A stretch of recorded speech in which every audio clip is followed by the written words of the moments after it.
E a gente continua falando de veículos, mas agora sobre o nosso mercado nacional. A reforma tributária prevê a criação de 2 impostos sobre valor agregado.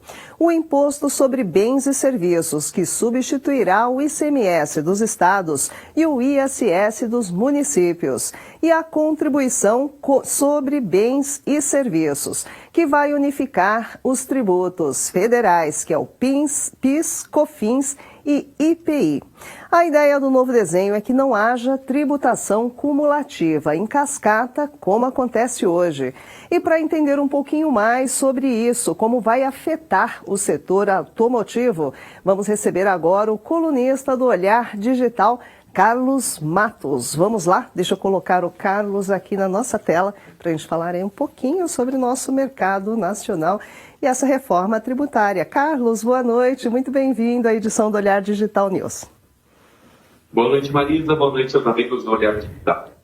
Muitíssimo obrigada. Vamos falar um pouquinho, Carlos, sobre essa reforma tributária. Nós sabemos, não é, que o setor automotivo tem realmente uma tributação elevada. Essa reforma pode modificar isso? Olha, Marisa, na verdade, modificar a tributação, a princípio, nós acreditamos que não. O valor dos impostos, no momento, não tem previsão de mudar. Porém, existem aí algumas mudanças para carros que poluam menos. Então, veículos híbridos, veículos elétricos, todos eles podem ter sim uma redução de alíquota e isso vai ser bom para o mercado.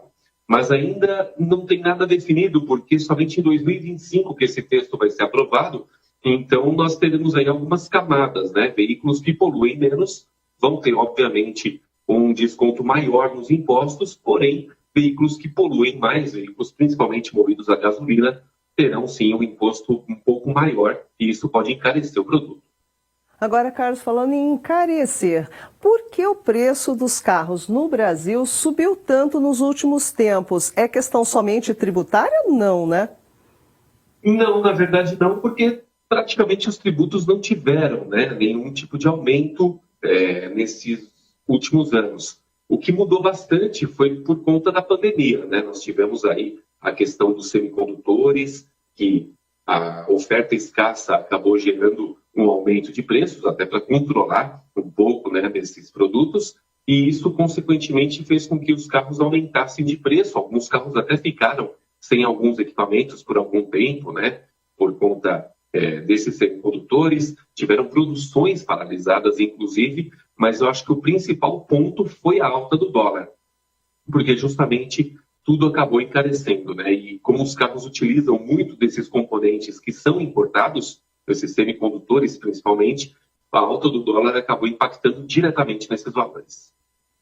Agora, Carlos, acabou neste mês agora, inclusive, o programa, não é, do governo federal que concedeu descontos em alguns modelos, mas foi um ato pontual, não é uma coisa constante, foi até uma medida que foi tomada de forma artificial, né, nos preços dos veículos. Você enxerga alguma forma dos preços dos automóveis caírem naturalmente?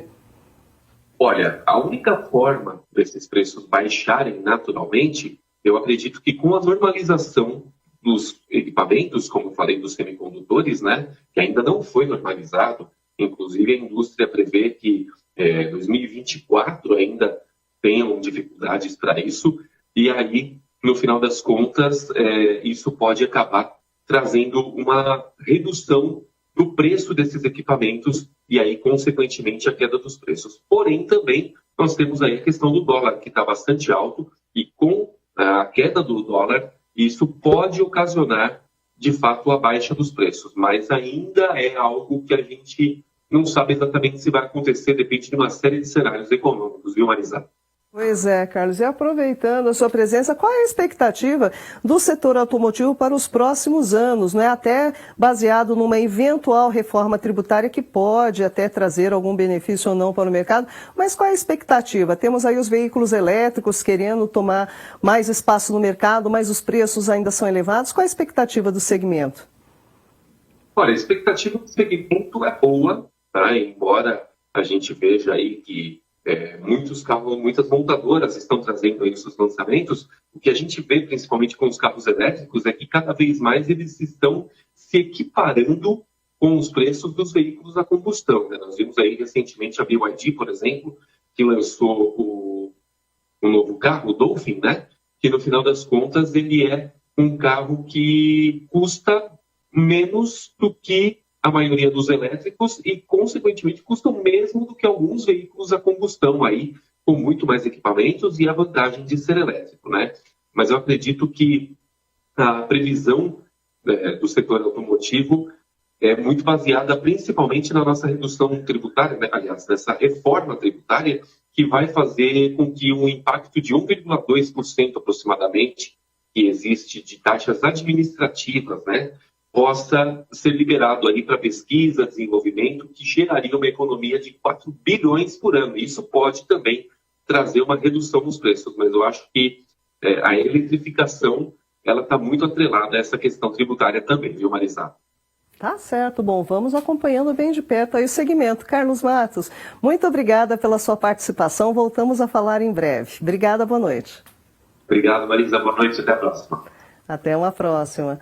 Pois é, pessoal, vamos acompanhando aí o segmento automotivo, que é muito importante, sim, e temos que acompanhar bem de perto. Carlos Matos é colunista do Olhar Digital.